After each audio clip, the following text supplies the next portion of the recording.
स्वागत है आपका। आज हम नाभिकीय ऊर्जा का एक होलिस्टिक अप्रोच के साथ टॉपिक पढ़ने वाले हैं। इसके अंदर मैंने आपको इकोनॉमी एक्सेप्ट, एनवायरनमेंट एक्सेप्ट, इसी के साथ साथ आपका साइंस एंड टेक्नोलॉजी का एक्सेप्ट भी जोड़ दिया है। तो आप इसे पढ़ने के जैसे ही आप सुनेंगे, आप पेन और कॉपी अपने साथ रखिए और अंत में आप देखेंगे कि आपका कोई सा भी ऐसा एस्पेक्ट नहीं बचा कि जो इनकम्प्लीट रहा हो। ठीक है, तो हम प्रारंभ करते हैं नाभिकीय ऊर्जा। सबसे पहले नाभिकीय ऊर्जा की बात करें तो 2021 और 22 के अंदर जो हमारी नाभिकीय ऊर्जा की क्षमता थी 47,112 मिलियन यूनिट तक। ठीक है, 47,112 यूनिट। ठीक है, और बात करें कि हमारे भारत के अंदर नाभिकीय ऊर्जा है, वो कुल ऊर्जा के अंदर पाँचवें नंबर पर अपना योगदान देती है। और जो कुल ऊर्जा क्षमता है उसका लगभग 3% के आसपास नाभिकीय ऊर्जा उत्पादित होती है। और हमारे पास लगभग 22 नाभिकीय रिएक्टर हैं। और अब हम बात करें कि जो हमारा नाभिकीय विकास है वो कैसे कैसे हो। देखिए, परमाणु कार्यक्रमों में जैसे ही वृद्धि हुई, हमारा नाभिकीय कार्यक्रम भी प्रारंभ हो गया। और इसका श्रेय है होमी जहांगीर भाभा से ही प्रारंभ हो जाता है। हम बात करें कि हमारे यहाँ 3 कंपनियाँ जो मुख्यतः परमाणु संयंत्रों में ऊर्जा उत्पादन से संबंधित कार्यक्रम को प्रारंभ कर रखा है, वो है NPCIL और NTPC और IOCL। ठीक है, ये PSUs के साथ साथ कुछ संयुक्त उपक्रमों के साथ भी कार्य कर रही है।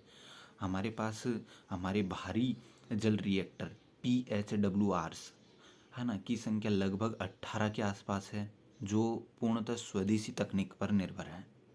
तो हमें इस पर विदेशियों पर निर्भर नहीं रहा जैसे कि और रिएक्टरों पर रहना पड़ा।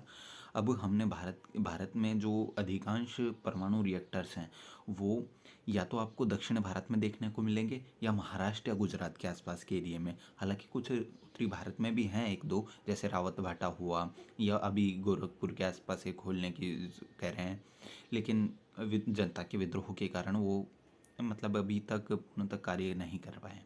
अब बात करें हमारा स्वदेशी रिएक्टर जो यूरेनियम 233 का प्रयोग करते हुए है ना थोरियम पर आधारित है, वो है भवानी। ठीक है, और भवानी कहाँ पर है? कल्पक्कम तमिलनाडु में। और फिर एक थोरियम पर आधारित एक और है कामिनी। ठीक है, कामिनी भी थोरियम पर आधारित है। अब बात करें कि हमारे जो नाभिकीय कार्यक्रम है उनमें क्या क्या चुनौतियाँ उभर कर सामने आई है। ये चुनौतियाँ आपको जो मेंस का आंसर है ना उसके अंदर कुछ पॉइंट्स या उनकी जो नेगेटिव एक्सेप्ट हैं उनके अंदर आपको लिखने में आसानी से मदद कर सकती है। जैसे अंतर्राष्ट्रीय प्रतिबंध, क्योंकि भारत NPT का सदस्य तो है नहीं, तो NPT का सदस्य नहीं है तो उस पर कई प्रतिबंध लगे हुए हैं। हालांकि NPT से भारत एक जिम्मेदार राष्ट्र के तौर पर इसका पालन भी कर रहा है कि जैसे कि परमाणु अप्रसार और परमाणु निरस्त्रीकरण ऐसे प्रयोग तो करता रहा है, क्योंकि भारत नहीं चाहता कि विश्व एक लंबे युद्ध के क्षेत्र में कूद जाए। दूसरा, परमाणुओं के लिए नियामक ढांचा नहीं है, क्योंकि परमाणु विभाग बनाया तो गया है लेकिन परमाणु विभाग की प्रक्रियाएं इतनी जटिल है तो परमाणु संयंत्रों का विकास होना ही कठिन हो जाता है। फिर तकनीकी चुनौतियां भी हैं हमारे पास, जैसे पहले तो सबसे पहले निर्माण की, फिर उसके बाद परमाणु कचरे की प्रबंधन की और जो परमाणु कचरा है उसके अंदर यूरेनियम 233 उपस्थित होता है जो आनुवंशिक विकार के साथ साथ कैंसर कारक भी होता है। फिर हम बात करें कि जन विद्रोह भी देखा जाता है, क्योंकि जनता अपनी सुरक्षा के लिए कई बार विद्रोह भी कर देती है। और विद्रोह इतने तीव्र हो जाते हैं कि पूछो मत। कि आपने अभी जो कल्पक्कम था उसके अंदर विद्रोह देखे होंगे, किसानों ने अपनी ज़मीन अधिग्रहण के लिए कई दिनों तक हड़ताल पर रहे थे। फिर हमारे पास सीमित घरेलू संसाधन है। घरेलू संसाधन का मतलब हमारे पास यूरेनियम सीमित है और जैसे ही रूस और यूक्रेन का युद्ध हो रहा है, तब से तो ये राजनीतिक तनावों के कारण और भी अधिक संवेदनशील हो गया है। अब हम बात करें, अब हमारा दो दो चीज़ें कंप्लीट हो चुकी है। एक तो नाभिकीय ऊर्जा का भारत के अंदर जो हमारा विकास क्रम था वो, साथ ही साथ नाभिकीय ऊर्जा में कितना प्रतिशत जो योगदान है नाभिकीय ऊर्जा वो, साथ ही साथ चुनौतियाँ। अब आपको मैं एक चीज़ और बता देता हूँ, भारत और अमेरिका परमाणु समझौता। अब बात करें कि भारत में एक विशेष परमाणु आपूर्तिकर्ता समूह से छूट मिल गई, एनएसजी से छूट मिल गई भारत को। जैसे ही भारत और अमेरिका में परमाणु समझौता हुआ, तो उसका सबसे पहला लाभ था कि भारत की जो एनएसजी से छूटें थी वो प्राप्त हो गई। अब भारत कुछ देशों के साथ साथ अंतर्राष्ट्रीय सहयोग कर सकता है और संधि कर सकता है परमाणु क्षेत्र के तौर पर, और परमाणु रिसर्च एंड डेवलपमेंट को बढ़ाने के लिए। अब भारत अपने नागरिक और जो सैन्य कार्यक्रम है उनको अलग करते हुए भारत अपना अधिकांश उपयोग जो परमाणु ऊर्जा का है वो किसके अंदर प्रयोग कर सकता है, ऊर्जा उत्पादन में, जिससे नवीनीकरणीय ऊर्जा को तो मदद मिलेगी, साथ ही साथ भारत ऊर्जा के क्षेत्र में आत्मनिर्भर हो जाएगा।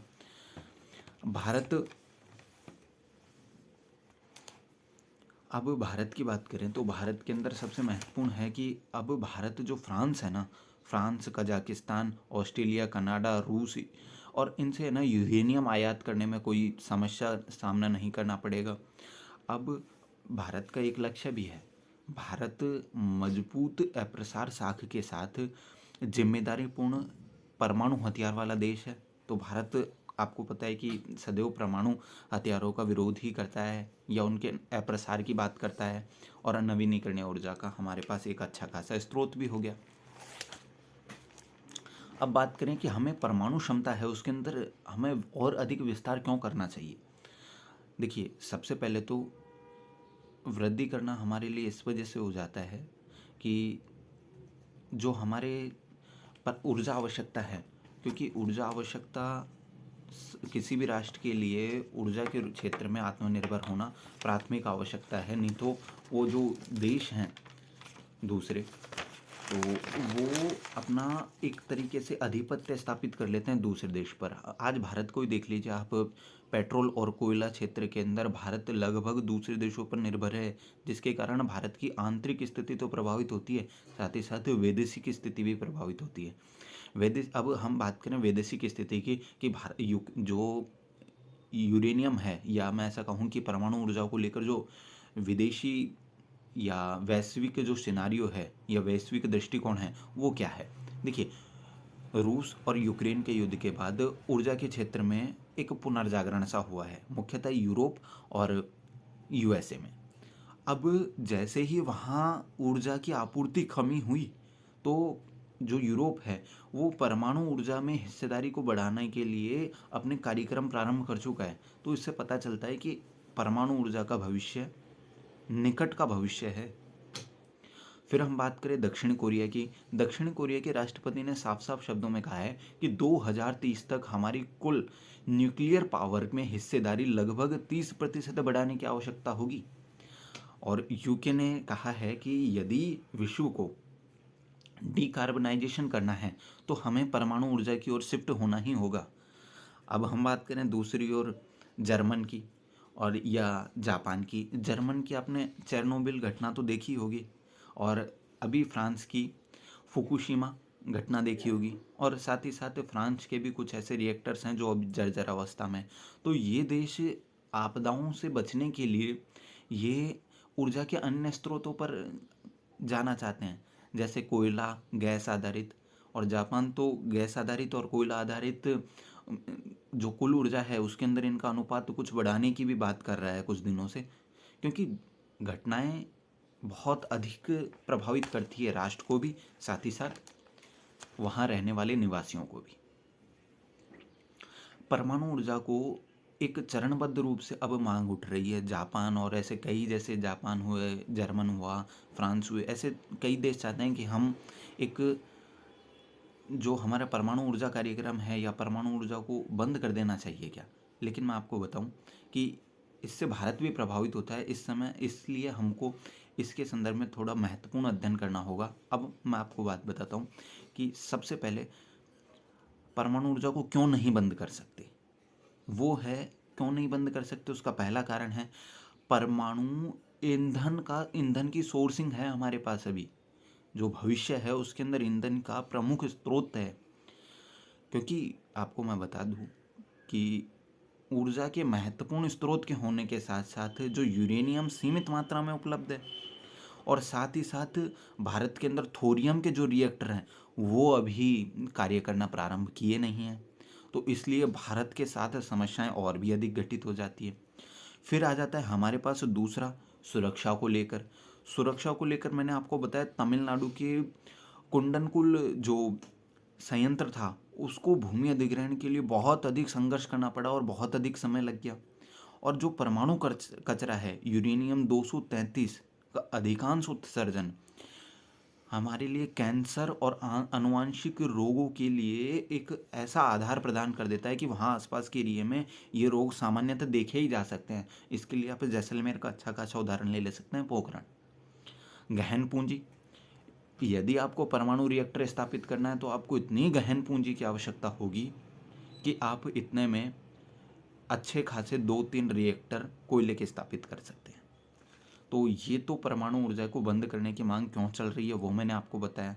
एक तो हमारे पास ईंधन ही नहीं है, गहन पूंजी लगती है, सुरक्षा को लेकर बहुत ज़्यादा चिंताएं हैं, और फिर परमाणु कचरे का निपटान बहुत ज़्यादा कठिन समस्या है। फिर हम बात करें कि क्या भारत को बंद कर देना चाहिए? नहीं, भारत को एक समन्वयकारी दृष्टिकोण अपनाना होगा। आपको मैं बताता हूँ कि विकासशील देश विकसित होने के लिए परिसंपत्तियों का निर्माण करते हैं, और परिसंपत्तियाँ उसकी आवश्यकताओं को या किसी देश की राष्ट्र की आवश्यकताओं की पूर्ति करती है। तो भारत भी परमाणु ऊर्जा का जो उपयोग है वो अपनी आवश्यकताओं के लिए है, क्योंकि भारत के पास वैकल्पिक स्रोत है ही नहीं। तो भारत को एक परमाणु दृष्टिकोण भी देखना चाहिए, लेकिन उसी के साथ साथ विश्वसनीय ऊर्जा स्रोतों की ओर भी अपना लक्ष्य को निर्धारित करना चाहिए, जिससे डिकार्बनाइजेशन की ओर बढ़ सके, सतत विकास लक्ष्यों को पूर्ण कर सके। साथ ही साथ भारत को अब संतुलित दृष्टिकोण अपनाने की आवश्यकता है, जिसमें चुनौतियों और अवसरों को सामंजस्यपूर्ण एक स्तर पर लाकर उनका अधिकतम उपयोग करने की आवश्यकता है। तो भारत का भविष्य और अधिक समृद्ध हो सकता है। अब बात करें हम कुछ और टॉपिक्स हैं। अब हम ये देखिए, एक तो हम जियोपॉलिटिक्स का मतलब वैश्विक परिप्रेक्ष्य राजनीति का कंप्लीट कर चुके हैं, साथ ही साथ भूगोल कुछ बचाया है, साथ ही साथ हम इकोनॉमी एक्सेप्ट पूरा कर चुके हैं, साथ ही साथ हम स्वास्थ्य का एक्सेप्ट पूरा कर चुके हैं। अब हमारे पास बचती है कि ऊर्जा की हमें जो हमारे परमाणु रिएक्टर हैं या न्यूक्लियर पावर की हमें आवश्यकता क्यों है। देखिए, सबसे पहले परमाणु ऊर्जा है वो ऊर्जा का स्वच्छ रूप है, आप तो ये तो पता ही है।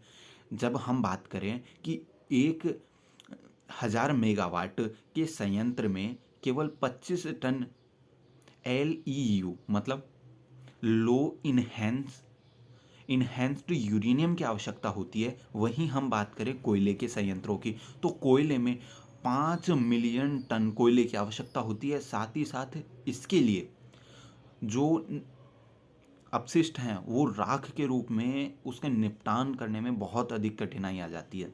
और हम बात करें कि लो इन्हेंस यूरेनियम क्या होता है, जब हम यूरेनियम 235 का 0.7 से और 20% तक संवर्धन कर देते हैं तो वो LEU कहलाता है। और हम बात करें परमाणु रिएक्टर में, तो परमाणु रिएक्टर के अंदर जो हमारा यूरेनियम है, यूरेनियम का LEU मतलब इन्हांस कितना करना पड़ता है, वो 3 से 5% ही करना पड़ता है। यदि हम इससे ज़्यादा कर दें तो वो हमारा परमाणु बम भी बन सकता है।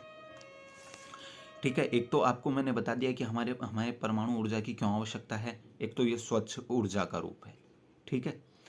अब इनको संचालित करना सस्ता है, एक बार स्थापित हो जाए तो फिर उसके अंदर ज़्यादा संचालन की आवश्यकता नहीं पड़ती, मतलब ज़्यादा अधिक श्रम की आवश्यकता नहीं होती। और फिर भारत के पास सबसे पहला प्लस पॉइंट है वो है कि भारत के पास भविष्य का ईंधन थोरियम उपलब्ध है। थोरियम उपलब्ध होने के कारण भारत को परमाणु ऊर्जा की ओर शिफ्ट होना प्राथमिक आवश्यकता बन जाती है। नहीं तो भारत अन्य राष्ट्रों पर निर्भर होगा, और अन्य राष्ट्रों पर निर्भर होगा तो पेट्रोलियम का जो आयात है वो बढ़ेगा, और पेट्रोलियम का आयात बढ़ता है तो भारत का जो आयात बिल है वो बढ़ेगा। और जैसे ही हम परमाणु ऊर्जा पर शिफ्ट होते हैं तो हमारा लगभग जो बिल है वो लगभग 100 अरब डॉलर कम हो जाएगा। अब फिर हम बात करें कि परमाणु ऊर्जा है वो एक स्टेबल ऊर्जा के रूप में काम आ सकती है, या डिस्पैचेबल पावर के रूप में भी यूज ले सकते हैं। और सबसे महत्वपूर्ण ये है कि ये जैसे सौर ऊर्जा या पवन ऊर्जा एक मौसम विशेष में स्थापित होती है, उस प्रकार ये स्थापित नहीं होती है, क्योंकि ये आप हमारा रिएक्टर ऑन किया और हमें ऊर्जा मिलना प्रारंभ हो जाती है। अब हम बात करें कि एक चीज़ और, कि ये सस्ता क्यों है दूसरे संयंत्रों से। देखिए, ये कोयला संयंत्र को स्थापित करा तो हमें लगभग पूंजी की जो आवश्यकता होगी, लगभग उसकी पूंजी का 20 से 30% में हमारा यूरेनियम रिएक्टर स्थापित हो जाता है। ठीक है, तो हम अब ये भारत की आवश्यकता की भी बात कर चुके हैं।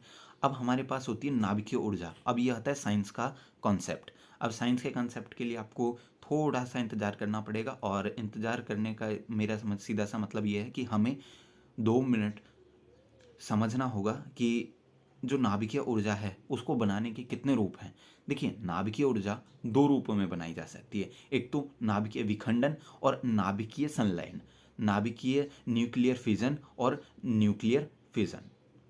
ठीक है, अब नाभिकीय विखंडन की बात करें तो नाभिकीय विखंडन के अंदर ऊर्जा बनाने में जो मुख्यतः तत्व प्रयोग में आते हैं वो प्लूटोनियम, यूरेनियम और थोरियम है। और यदि ये नियंत्रित होती है तो हमें विद्युत ऊर्जा प्राप्त होती है, और ये जबकि अनियंत्रित हो जाए तो परमाणु बम का सिद्धांत है। ठीक है, अब इसके अंदर होता क्या है कि जो भारी परमाणु है, यूरेनियम, प्लूटोनियम और थोरियम, है ना, ये भारी नाभिक को निम्न ऊर्जा न्यूट्रॉनों के साथ बमबारी करके हल्के नाभिकों में तोड़ा जाता है। और जैसे ही हल्के नाभिकों में तोड़ा जाता है तो ऊर्जा मुक्त होती है, और ऊर्जा मुक्त होती है तो यदि ये नियंत्रित हो तो हमें विद्युत ऊर्जा के रूप में प्रयोग कर सकते हैं, और अनियंत्रित हो तो परमाणु बम के रूप में जो विनाशकारी है। फिर हमारे पास आती है नाभिकीय संलयन। नाभिकीय संलयन के अंदर संलयन, दोनों का जुड़ना। नाभिकीय संलयन में क्या होता है कि इसके अंदर 2 या 2 से अधिक नाभिक आपस में जुड़ते हैं, और ये जो नाभिकीय विखंडन जो नाभिकीय ऊर्जा का रूप है उससे कहीं अधिक ऊर्जा प्रदान करता है।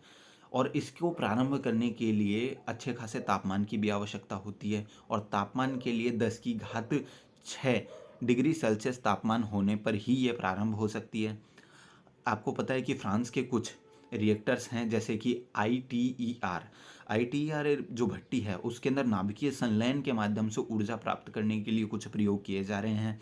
और जब ये प्रक्रिया अनियंत्रित हो जाए तो ये हाइड्रोजन बम का भी सिद्धांत है। हाइड्रोजन बम इससे ही बनता है, नाभिकीय संलयन अभिक्रिया से। ठीक है, अब इसके अंदर क्या होता है कि जो हाइड्रोजन के समस्थानिक होते हैं उससे हीलियम प्राप्त की जाती है, या उससे हीलियम प्राप्त करने की कोशिश की जाती है। और ये आपको पता है कि महान वैज्ञानिक आइंस्टीन के समीकरण का भी पालन करता है। और आपको पता है कि ये विशाल परिमाण में ऊर्जा प्रदान करता है। और आपको एक जानकर हैरानी होगी कि जो हमारे सूर्य और अन्य तारे हैं वो नाभिकीय संलयन के माध्यम से ही अपना ऊर्जा उत्सर्जन करते हैं। अब बात करें कि आपने कुछ जो सबसे महत्वपूर्ण यूरेनियम के बारे में तो आपको पता ही है। फिर मैं आपको बता दूं कि जो थोरियम है, थोरियम को भविष्य का ईंधन कहा जाता है। तो थोरियम के बारे में हम थोड़ी सी जानकारी ले लेते हैं, जिससे आपको, देखिए, सबसे पहले मैं आपको बताऊं कि जो थोरियम है वो एक्टिनाइड श्रेणी का तत्व है। यूरेनियम की अपेक्षा ये 3 से 4 गुना अधिक ऊर्जा दे देता है। तो कौन बढ़िया रहा? थोरियम बढ़िया रहा। और ये समस्थानिक इसके कई हैं, जैसे थोरियम 227, 28, 32। जो थोरियम 232 है वो सबसे अधिक स्टेबल है और सबसे अधिक मात्रा में पाया जाता है। और आपको मैं बता दूं कि ये जो थोरियम की जैसे यूरेनियम की चैन रिएक्शन को नियंत्रित किया जा सकता है, वैसे ही थोरियम की चैन को भी नियंत्रित किया जा सकता है। और यूरेनियम से अधिक ऊर्जा भी प्रदान करता है और कम हानिकारक होता है। ये थोरियम यूरेनियम से कम हानिकारक होता है। अब फिर एक इन रिएक्टरों के अंदर एक चीज़ और उपयोग में आती है, वो है भारी जल, D2O। D2O क्या होता है, हाइड्रोजन के जो आइसोटोप है ड्यूटेरियम, उससे CO2 प्राप्त, उससे O2 के साथ अभिक्रिया करने पर क्या प्राप्त होता है, D2O। ठीक है, हाइड्रोजन के आइसोटोप ड्यूटेरियम प्लस ऑक्सीजन से प्राप्त भारी जल। अब ये क्या करता है, नाभिकीय जो अभिक्रियाएं हैं उसके अंदर न्यूट्रॉन की गति, साथ ही साथ जो उनकी चेन रिएक्शन है ना, उनको नियंत्रित करने का काम करता है। हमारे पास PHWR रिएक्टर्स हैं जो इसी सिद्धांत पर काम करते हैं। ठीक है, अब आपको एक चीज़ और बता देता हूँ मैं कि वो हमने हाइड्रोजन बम पढ़ा था, तो हाइड्रोजन बम का मैं आपको थोड़ा सा और बता देता हूँ। हाइड्रोजन बम नाभिकीय संलयन पर आधारित है। इसमें यूरेनियम और प्लूटोनियम को उपयोग करते हुए ड्यूटेरियम और लिथियम से नाभिकीय बम अधिविस्फोट किया जाता है, जिसके कारण कुछ सेकंडों में ही इसका तापमान 107 केल्विन से ऊपर तक हो जाता है और इसके अंदर हल्के नाभिक संलयन होना प्रारंभ हो जाते हैं और परिणाम स्वरूप विशाल मात्रा में ऊर्जा निकलती है। ठीक है, अब हम थोड़ा सा ज्योग्राफी एक्सेप्ट की बात करें तो ज्योग्राफी एक्सेप्ट में आपको कुछ याद होना चाहिए, जिसके अंदर हमारे परमाणु ऊर्जा शक्ति केंद्र हैं कुछ। तो पहला है कलपक्कम, वो है तमिलनाडु में। नोरेरा उत्तर प्रदेश, गंगा नदी के किनारे। काकरापारा गुजरात, सूरत के पास में। ट्राम्बे महाराष्ट्र के अंदर, मुंबई मुंबई मुंबई कस्बे के पास में है। तो आपको कौन कौन से याद रखना है, कलपक्कम तमिलनाडु, कलपक्कम कल तमिल, कल तमिल। नोरेरा उत्तर प्रदेश, नोरेरा उत्तर प्रदेश। काकरापारा गुजरात, काकरापारा गुजरात। ट्राम्बे मुंबई, ट्राम्बे मुंबई। ठीक है, अब आपको एक चीज़ और याद होनी चाहिए, रेडियोधर्मिता क्या होती है। देखिए, अस्थिर नाभिक के कारण प्रोटॉन और न्यूट्रॉन का अनुपात अनुपात से अधिक होने पर परमाणु अस्थिर हो जाते हैं। जैसे ही अस्थिर नाभिक या रेडियोधर्मिता का सीधा सा मतलब होता है अस्थिर नाभिक। और अस्थिर नाभिक क्यों होता है, न्यूट्रॉन और प्रोटॉन के जो निश्चित अनुपात है उससे अधिक हुआ तो परमाणु अस्थिर हो जाते हैं। और परमाणु अस्थिर होते ही कुछ हमारे सामने दो घटनाएं दिखाई देती है। पहला तो कुछ विकर्णों के रूप में ऊर्जा निकलती है जिसे रेडियोधर्मी या रेडियो एक्टिव वेव्स कहते हैं, जिसके अंदर अल्फा बीटा और गामा होती है। गामा की बात करें तो उच्च फोटोन युक्त होती है और बीटा की बात करें तो ये उच्च इलेक्ट्रॉन वाली होती है। आपने एक चीज़ और सुनी होगी, कास्मिक किरणें। कास्मिक किरणों की बात करें तो उच्च प्रोटोन युक्त वाली किरणें होती है। ठीक है, अब हम बात करें, एक तो मैंने आपको बता ही दिया कि जब रेडियो एक्टिविटी होगी तो उसके अंदर दो चीज़ें घटित होगी, एक तो रेडियो एक्टिव किरणें और एक जो कुछ रेडियो एक्टिव एलिमेंट्स हैं वो उनका निर्माण होगा। जैसे जैसे नाभिक स्थिर होता जाएगा वैसे रेडियो एक्टिव एलिमेंट्स हैं वो बनते जाएंगे। ठीक है, अब आपको बताऊं कि जो रेडियोधर्मिता है वो कैसे मापी जाती है, उसकी एसआई इकाई क्या है। तो उसकी बकेरेल एसआई इकाई है जिसे BQ से स्पष्ट करते हैं। ठीक है, और नाभिकीय परमाणु में स्थिरता, अब आपने नाभिकीय अस्थिरता को तो पढ़ लिया, लेकिन नाभिकीय अस्थिरता को पढ़ने क्या होती है। नाभिकीय अस्थिरता नाभिकीय बल है, वो नाभिक स्थिर क्यों होते हैं, नाभिकीय बल के कारण। और नाभिकीय बल क्या है, आवेश रहित आकर्षण है जो कम दूरी के लिए प्रभावी होता है। ठीक है, तो ये हमने रेडियोधर्मिता या रेडियो एक्टिविटी पढ़ लिया।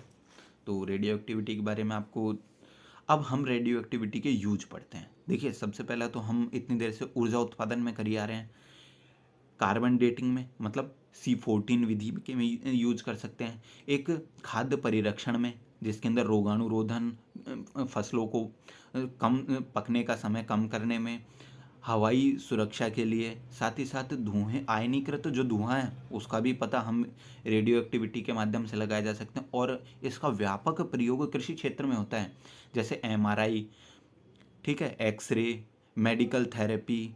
जो असमर्थ सेल होते हैं उनको हटाने के लिए आइसोटॉप्स का प्रयोग किया जाता है, जैसे थायराइड की जांच के लिए आयोडीन 131 का यूज। अब एक दिल्ली का एक संस्थान है, उसका नाम है INMAS, जो आप यूट्यूब पर देख लीजिएगा, आपको गूगल पर आसानी से मिल जाएगा। दिल्ली ने कुछ परमाणु चिकित्सा किट स्थापित की है और इसके अंदर ना रेडियो एक्टिव, जैसे ही हमारे आसपास कहीं रेडियो एक्टिव या किसी रिएक्टर का फट गया तो उससे सुरक्षा के लिए कुछ किट विकसित की है, जिससे उनका जो घायल है या गंभीर रूप से घायल हैं उनका इलाज किया जा सकता है। इसके अंदर एक तो है हमारे पास रेडियो एक्टिव ब्लड मापिंग पट्टी, जिसके अंदर विकिरणों को जो ये पट्टी है वो विकिरणों को अवशोषित कर लेती है। फिर एंटी गामा मरहम, जो हमारी गामा किरणें हैं उनको अवशोषित कर लेती है। फिर रेडियो एक्टिव टॉयलेट, जिसके जो रेडियो एक्टिवता से प्रभावित है उसके अवशिष्टों को निपटान के लिए। बोटॉक्स एक महत्वपूर्ण एलिमेंट्स है, जिसके अंदर जो रेडियो एक्टिव एलिमेंट्स हैं उसके कारण क्या झुर्रियाँ पड़ जाती है, तो झुर्रियाँ पड़ जाने के कारण जो बोटॉक्स है उसका प्रयोग करते हैं, जिससे झुर्रियाँ ख़त्म हो जाती है। हालांकि कई आपने देखे होंगे कि जो बड़ी बड़ी सेलिब्रिटीज़ हैं वो इसका यूज सौंदर्य प्रसाधन के लिए भी यूज करती हैं। एक एमीफोस्टाइन इंजेक्शन भी है जो गामा किरणों से व्यक्ति को सुरक्षा प्रदान करता है। देखिए दोस्तों, यदि आपको ये नोट्स चाहिए तो मैं अपने टेलीग्राम चैनल पर अपलोड कर दूंगा, और आपको इसके बाद एक एक्सेप्ट पढ़ना है जो हम और भी ऊर्जा के रूप पढ़ लेंगे, जैसे पवन ऊर्जा और सौर ऊर्जा। तो हर घर जो जितने भी सरकारी प्रयास हैं उनको हम विस्तार पूर्वक पढ़ लेंगे।